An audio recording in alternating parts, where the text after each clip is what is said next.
Bonjour, bienvenue dans ce nouveau numéro de Chaos Global, l'hebdomadaire du Courrier des Stratèges qui vous dit l'important à connaître pour décrypter l'actualité de la semaine. Aujourd'hui, les sujets seront enlisement de la guerre à Gaza, loi immigration et sortie de crise, l'élargissement de l'Europe est en route, loi de fin de vie 2024 et enfin les conflits sociaux en France. Mais tout de suite, Edouard, nous évoquons la situation en Israël qui semble de plus en plus compliquée. Oui, tout à fait. Il y a un début d'enlisement de l'armée israélienne, à Gaza d'abord. Il y a eu tout au long de la semaine dernière de nombreux morts et encore plus de blessés. On peut penser quelques dizaines de morts tous les jours et des blessés sans doute atteignant la centaine chaque jour. On a vu des balais d'hélicoptères entre Israël et le territoire de Gaza, emmenant les blessés et les cadavres. Il y a eu beaucoup de matériel israélien détruit. Alors, face à cela, les Israéliens disent qu'ils ont repéré certains tunnels, qu'ils ont réussi à détruire quelques objectifs. Ce qu'on voit, c'est que les bombardements de civils continuent, eux. Et par ailleurs, il y a une dispute croissante entre le gouvernement américain et le gouvernement israélien sur le moment où arrêter la guerre au sol à Gaza. Les Américains voudraient que tout soit terminé à la fin de l'année et les Israéliens, eux, disent que ça va durer des mois et des mois. Les Américains sont inquiets parce qu'il y a des tensions croissantes aussi sur l'économie israélienne avec le blocus de la mer Rouge et le blocus du détroit de Bab el-Mandeb et la flotte américaine se dirige actuellement vers la pointe du Yémen avec l'intention de menacer les combattants houthis yéménites qui ont réussi à empêcher le passage de tout navire de commerce la semaine dernière, au point que plusieurs compagnies maritimes internationales ont annoncé ne plus passer par la mer Rouge, ne plus livrer Israël à Eilat. Voilà donc un point de situation rapide sur ce qui se passe actuellement dans le conflit de Gaza. Peut-on dire aussi quelques mots sur la mort de 2 chrétiennes à Gaza dans une église ? Il y a eu samedi vers midi un épisode tout à fait terrible puisque 2 femmes, une mère et sa fille, ont été visées par un sniper israélien et tuées. Il y avait peut-être d'autres tireurs, en tout cas il y a eu 7 blessés à côté des 2 femmes tuées et surtout l'armée israélienne a frappé le générateur électrique du monastère de l'église de la Sainte Famille de Gaza, avec en particulier la communauté des filles de Mère Teresa qui est dans une situation impossible maintenant pour s'occuper des handicapés, des personnes âgées et aussi des blessés dont elles avaient la charge dans leur dispensaire. On a donc là très clairement un crime de guerre et qui a visé cette fois-ci non pas des musulmans mais des chrétiens, ceux qui montrent bien ce que la thèse que nous défendons au courrier depuis le début, qu'on n'est pas du tout dans un choc des civilisations, on est dans une lutte entre Israël et le peuple palestinien. On a également vu qu'un diplomate français est mort dans un bombardement à Gaza. Alors, les circonstances, je crois, ne sont pas totalement élucidées. Il ne s'agit pas d'un bâtiment diplomatique, mais d'un immeuble d'habitation qui a été visé là aussi par Tsahal et dans lequel, effectivement, un agent du ministère des Affaires étrangères, employé à Gaza par la France, a été tué. Alors, on ne peut que remarquer la coïncidence plus que malheureuse avec la visite de Madame Colonna en Israël hier et effectivement si l'on ajoute le meurtre des 2 femmes à l'église de la Visitation à Gaza plus le fait qu'un employé français des services diplomatiques à Gaza a été tué, ça fait quand même beaucoup et on peut se demander si la visite de la ministre française n'aurait pas dû être annulée. Merci. On a beaucoup parlé d'une importation du conflit israélo-palestinien en France. Cette crainte guide en partie le projet de loi sur l'immigration de Gérald Darmanin, qui a fait l'objet d'un rejet à l'Assemblée nationale. Eric, peux-tu nous dire où nous en sommes ? Alors la commission mixte paritaire qui doit, en principe, trouver une solution aux problèmes qui ont justifié le rejet de ce projet de loi, la commission mixte paritaire se réunit aujourd'hui à 18 h, après d'intenses négociations entre le gouvernement et les Républicains, pour essayer de trouver un texte de compromis, pour éviter que cette loi ne soit complètement perdue dans les limbes de la République. Alors, c'est une discussion extrêmement serrée.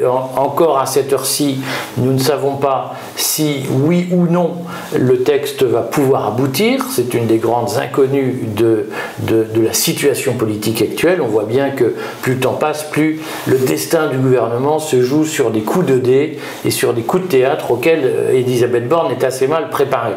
Simplement, il y a quelques sujets qui continuent à poser problème. D'abord, la transformation de l'aide médicale d'État qui coûte à peu près 1 milliard d'euros par an pour les sans-papiers, en aide médicale d'urgence, qui est un sujet qui fait débat, qui oppose beaucoup la gauche et la droite. Il y a un autre sujet qui est apparu sur la table et qui lui fait extrêmement débat. Nous en avons parlé dans le Courrier des stratèges la semaine dernière. C'est la question de l'accès aux prestations sociales dites non contributives, c'est-à-dire en particulier au RSA, aux allocations logement, à ce qu'on appelle d'habitude l'aide sociale.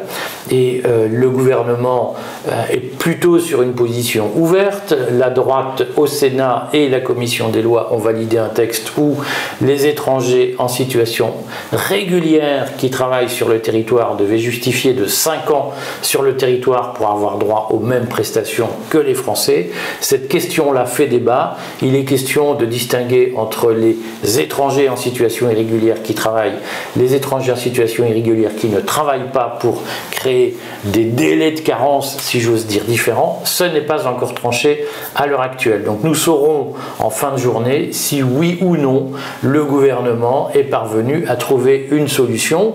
On notera quand même, Alexia, que la particularité de cette situation, c'est que le gouvernement ne négocie qu'avec les Républicains et il a complètement écarté de la discussion le Rassemblement national et les partis de gauche, ce qui suscite l'agacement extrême de ces deux ailes, droite et gauche, de l'Assemblée nationale. Et je pense que c'est une erreur politique majeure parce que, à mon avis, lors de la prochaine motion de censure, un certain nombre de groupes parlementaires se souviendront du fait qu'ils ont été écartés de la discussion et que seuls les Républicains sont associés à cette affaire. Alors c'est en partie dû au poids prépondérant qu'ils exercent au Sénat, mais ça pose quand même un problème. Le Parti républicain est au fond le plus petit groupe d'opposition au gouvernement et c'est le seul qui a accès aux discussions. Je pense que c'est une erreur politique majeure de la part d'Elisabeth Borne de procéder de cette façon.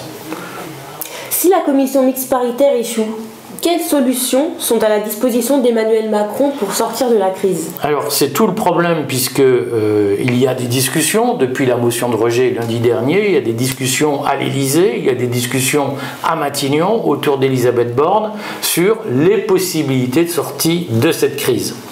Alors, nous avons parié sur le fait qu'Emmanuel Macron serait peut-être contraint de dissoudre l'Assemblée nationale, faute d'une majorité politique qui lui permette de gouverner. Simplement, Emmanuel Macron a écarté cette hypothèse, il en a posé deux autres sur la table, soit la CMP, la commission mixte paritaire, trouve une solution, soit il abandonne le texte, il a écarté la possibilité d'utiliser le 49.3 pour faire passer ce texte très symbolique. Donc on attend, si la CMP échoue, en principe Emmanuel Macron devrait abandonner le texte, simplement moi je reste assez persuadé que la situation est de moins en moins gouvernable et face à une année 2024 qui pourrait être une année terrible en termes de finances publiques, peut-être qu'Emmanuel Macron sera contraint tôt ou tard de renvoyer tout le monde devant les urnes. Il se murmurait d'ailleurs il y a quelques mois qu'il comptait le faire après les Jeux Olympiques. La question est de savoir s'il pourra attendre jusque-là. Merci Eric. Ces querelles franco-françaises ne doivent pas nous faire oublier les projets européens qui sont en préparation. On sait, nous l'avons dit plusieurs fois dans les colonnes du Courrier des stratèges, qu'une conférence sur l'avenir de l'Europe doit se tenir au deuxième semestre 2024. Mais la semaine dernière, un important Conseil européen s'est tenu. Édouard, peux-tu nous dire quels étaient les grands points à l'ordre du jour ? Oui, on a le compte-rendu du Conseil européen qui a été publié. D'ailleurs, on ne les lit pas assez, ces comptes-rendus, parce qu'ils sont extrêmement révélateurs. Il y a effectivement une marque très caractéristique de ce Conseil européen. Il s'agit quasi uniquement de sujets militaires, belliqueux, guerriers, ce qui est quand même à l'opposé de l'intention des pères fondateurs dans les années 1950 pour la communauté européenne. Alors, il s'est agi de soutien financier à l'Ukraine, à la reconstruction de l'Ukraine après la guerre. Il s'est agi de faire entrer l'Ukraine, la Moldavie, la Géorgie et des pays des Balkans de façon plus ou moins rapide dans l'Union européenne. Il s'est agi aussi d'avancer sur les conséquences des conflits en cours, à savoir en termes de migration éventuelle vers l'Europe. Et puis, il y a eu aussi, alors là c'est plus mystérieux parce que le compte-rendu détaillé n'a pas voulu dire ce qui s'est discuté entre chefs d'État et de gouvernement, mais il y a un soutien au, je cite, droit d'Israël à se défendre, qui montre bien comme l'Union européenne est à côté de la plaque au moment où il y a des bombardements très lourds contre les civils à Gaza, où il y a eu des attaques en Cisjordanie, où Israël bombarde en Syrie, bombarde au Sud-Liban.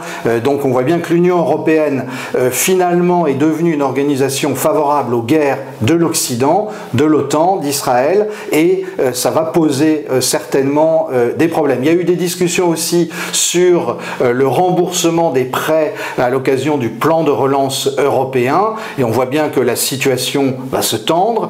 Je souligne un dernier point, c'est que cette semaine, donc après le Conseil européen, mais d'une certaine manière en écho à ce qui se passe en France, il y a la discussion qui reprend, si possible conclusive, sur le pacte migratoire européen, avec les enjeux de répartition de migrants qui arriveraient, réfugiés ou autres, en Europe, et avec d'ailleurs quelque chose qu'on n'entend pas du tout dans le débat franco-français, c'est le fait que si ce pacte migratoire est voté par le Conseil européen et le Parlement, eh bien, il y aura obligatoirement de toute façon 30 000 personnes qui entreront en France chaque année. Imaginons que la France se dise ben non, cette année je n'en veux que 5 000.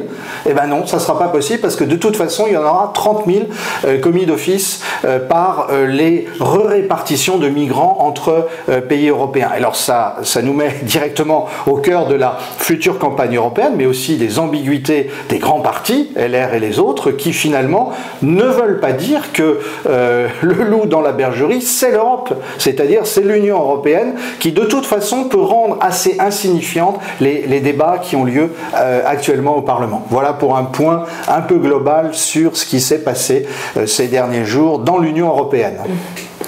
Y a-t-il un lien entre l'élargissement de l'Europe qui s'est discuté à Bruxelles et le passage de la majorité qualifiée dans le fonctionnement du Conseil ? Alors c'est un point effectivement extrêmement important, c'est pas du tout un détail. Pour faire passer le vote prévoyant le début de la discussion pour l'admission de l'Ukraine. On a commencé à discuter avec l'Ukraine, alors que pour d'autres pays, on attend un petit peu, même si le principe est acquis. Eh bien, il a fallu une supercherie, un subterfuge, puisqu'on a demandé au Premier ministre hongrois, Viktor Orban, de quitter la salle pour que le vote puisse être unanime, puisque lui s'apprêtait à voter contre. Et on sait que sur les questions d'élargissement, comme sur les questions de défense, de politique étrangère et quelques autres, il y a effectivement la nécessité de l'unanimité au Conseil européen. Et on voit bien que si on avait laissé faire le jeu normal, la Hongrie aurait mis son veto.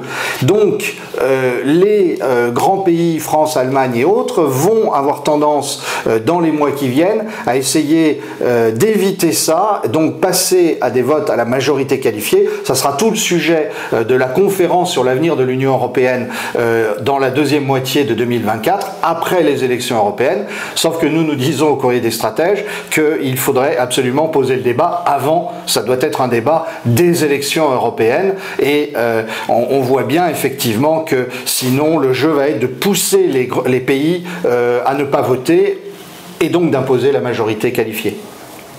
Merci Edouard. Est-ce que cela signifie qu'en 2024 on peut craindre ou espérer une Europe élargie ? Ah ben, il y a un mouvement d'élargissement de l'Union européenne que veulent la France, l'Allemagne et quelques autres. Le problème qui va se poser, parce que là pour l'instant c'est gentil, tout le monde est content, on va avoir l'Ukraine, alors on n'ose plus dire qu'elle va gagner la guerre contre la Russie parce que tout le monde sait que ça sera plus possible, mais elle va quand même être dans l'Union, l'industrie allemande va installer de nouvelles usines dans l'Ukraine qui fera partie de l'UE, etc. Tout le monde rêve. En fait, quand la question concrète va se poser, qu'est-ce qu'on va expliquer aux paysans français si on doit importer les produits agricoles de l'Ukraine dans l'Union européenne? Et les problèmes vont se multiplier.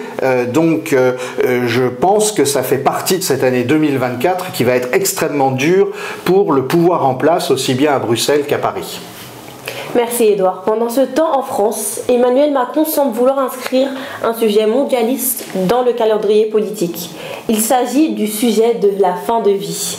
Que peux-tu nous en dire, Eric ? Alors, c'est un sujet qui traîne depuis de nombreux mois, c'est-à-dire que depuis au moins 6 mois, Emmanuel Macron annonce un texte au sens large sur la fin de vie. Il a mené de nombreuses consultations sur ce sujet, il s'est entouré de beaucoup d'avis, et le texte, comme souvent avec Emmanuel Macron, tarde à sortir et à annoncer la couleur. Alors, petit à petit, Emmanuel Macron est acculé. On avait dit que le texte devrait être discuté en novembre puis en décembre. Là, il est annoncé pour le mois de janvier 2024. A priori, un projet de loi sera déposé.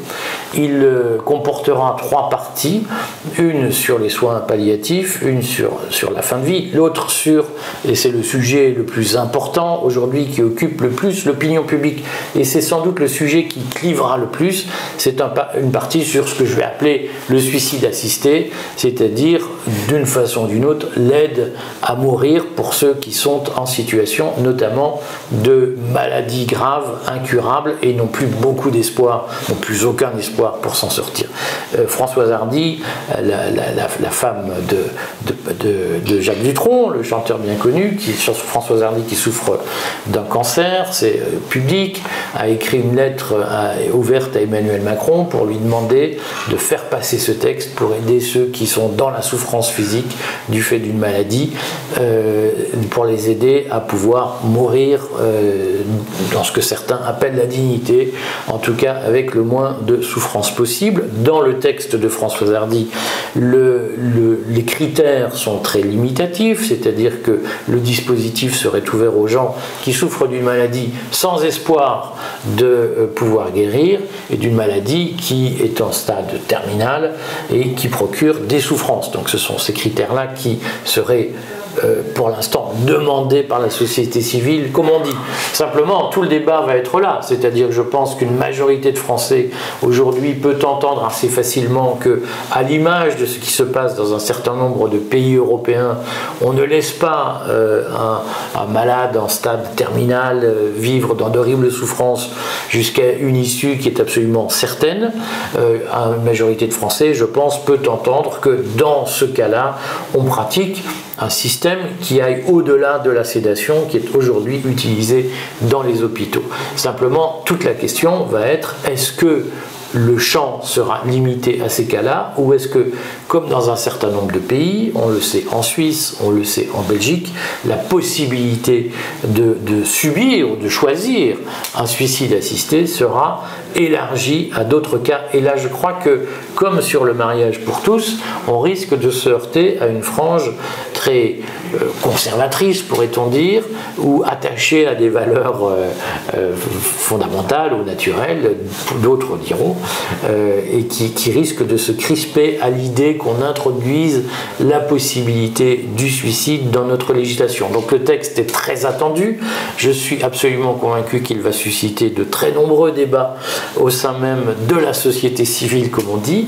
On verra dans quelle mesure la société française française, qui est obsédée aujourd'hui par des problèmes de pouvoir d'achat, on va en reparler je crois Alexia, qui est obsédée par une certaine dureté de la vie. Dans quelle mesure la société française va-t-elle se mobiliser ou non sur des sujets qu'on sait traditionnellement sensibles? Dans ce nouveau projet de loi qui pourrait reconnaître une forme de droit au suicide en France, faut-il voir une diversion d'Emmanuel Macron vis-à-vis de l'opinion? Alors, on peut penser qu'après l'épisode douloureux de la loi immigration, où au fond Emmanuel Macron s'est fâché avec sa gauche en endossant un texte, notamment en endossant un texte qui a été très durci par les Républicains au Sénat et donc qui lui a donné l'apparence d'être plutôt un président de droite, attaché à l'ordre, retiré sur ses frontières, ce qu'il a toujours contesté et présenté dans ses discours durant son premier mandat comme une marque d'obscurantisme par rapport aux lumières de l'ouverture des frontières. Et on peut penser qu'Emmanuel Macron, qui a été, par le fait qu'il est politiquement minoritaire dans le pays aujourd'hui, il a été forcé de pencher à droite, on peut imaginer qu'avec ce texte moral, ce texte éthique, il va vouloir se redonner des allures d'homme de gauche et vouloir reprendre la main vis-à-vis d'une partie de sa base, y compris de sa base parlementaire, vouloir reprendre la main pour montrer qu'il est capable d'endosser des valeurs progressistes qui sont très largement portées par ce qu'on appelle aujourd'hui le courant transhumaniste, c'est-à-dire le courant qui est convaincu qu'on peut dépasser la mort, dépasser les limites humaines grâce à la science. Et même si certains jugeront que ce texte est timoré par rapport à ce qui existe en Suisse ou en Belgique, je l'ai dit tout à l'heure, on peut quand même penser que Emmanuel Macron a la tentation d'utiliser un débat de société pour rééquilibrer sa ligne politique. La question est de savoir si, là encore, l'opinion publique sera sensible à cette opération. On sait que dans le cours de ce débat sur l'immigration, Emmanuel Macron a perdu de la popularité. La question est de savoir si cette popularité est liée à sa ligne politique ou si elle est liée à sa méthode et à son comportement personnel. Sachant qu'aujourd'hui, les sondages d'opinion ont soigneusement évité de tester le coût des positions du président de la République sur le conflit israélo-palestinien en termes de popularité. Donc on ne sait pas si la baisse de popularité d'Emmanuel Macron est due à ses louvoiements sur l'affaire palestinienne ou à son échec sur la loi immigration. On ne sait pas. Moi, j'ai la conviction intime, je crois que le Courrier ne s'en cache pas, que ce qui pose problème dans l'opinion vis-à-vis d'Emmanuel Macron, ce sont plus ses postures personnelles, c'est plus sa méthode que ses opinions elles-mêmes, que parfois on cherche. Beaucoup de commentateurs, de droite comme de gauche, ont par exemple, sur la question palestinienne, posé la question de mais que pense réellement Emmanuel Macron? A-t-il une doctrine? Et je crois que ce qui pose aujourd'hui question, c'est plus sa tentation de faire du marketing politique que des options philosophiques qu'il aurait.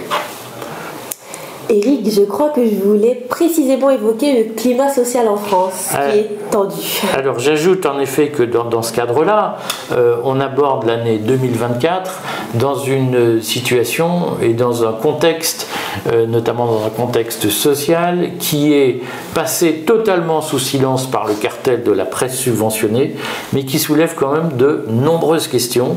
En particulier, les campagnes françaises sont le théâtre d'une contestation plus ou moins pacifique, qui passe notamment par le retournement des pancartes par les agriculteurs, et cette contestation s'étend. Elle n'est pas prise en compte aujourd'hui par le pouvoir, qui en est très loin. Le pouvoir est un concentré de Parisiens. Les Parisiens ne vont rarement dans les campagnes, surtout en hiver, et donc sont assez peu témoins de ces retournements de pancartes à l'entrée des villages, mais qui traduisent le malaise paysan en France. Ce malaise paysan, il s'explique très largement par une inflation qui là aussi n'est pas traduite dans les chiffres officiels de l'INSEE. L'inflation est calculée par l'INSEE à partir du point de vue du consommateur, d'une certaine façon, c'est-à-dire que c'est la hausse des prix à la consommation.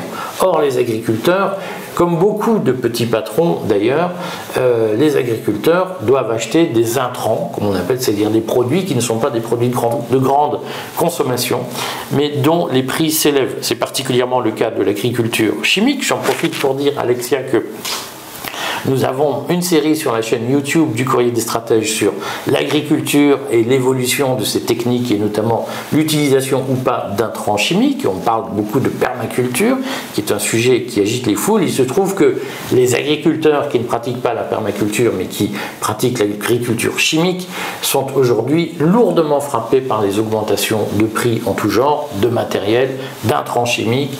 Le prix du foncier est également élevé.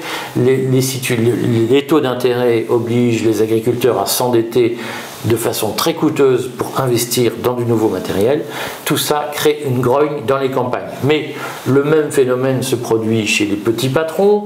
Je voyais ce matin dans la presse américaine qu'il est annoncé une vague record de défaillance de petites entreprises dans le monde. La France sera très probablement touchée par ce phénomène. Il y a aujourd'hui une situation de grogne qui passe inaperçue, en grande partie parce qu'elle n'est pas le fait de salariés syndiqués dans des grandes organisations, mais il y a, à mon avis, un risque d'explosion sociale en 2024, d'explosion d'ailleurs plus par des mouvements, par des collectifs que par des organisations syndicales classiques, comme on l'a vu durant la crise des retraites. J'en profite là aussi pour dire, ne manquez pas le journal que nous faisons le jeudi avec Christophe Chira sur la question des petits patrons et la vie des petites entreprises qui est trop peu relayée en France aujourd'hui. Et toi, Édouard, est-ce que tu penses qu'il y a un risque d'explosion sociale en 2024 en France ?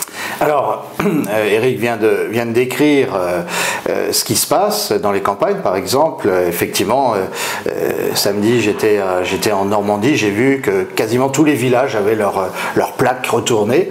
C'est assez impressionnant d'ailleurs, village après village, y compris quand on passe sur la Nationale 12 d'ailleurs. Hein, c'est pas simplement les petites routes, c'est partout.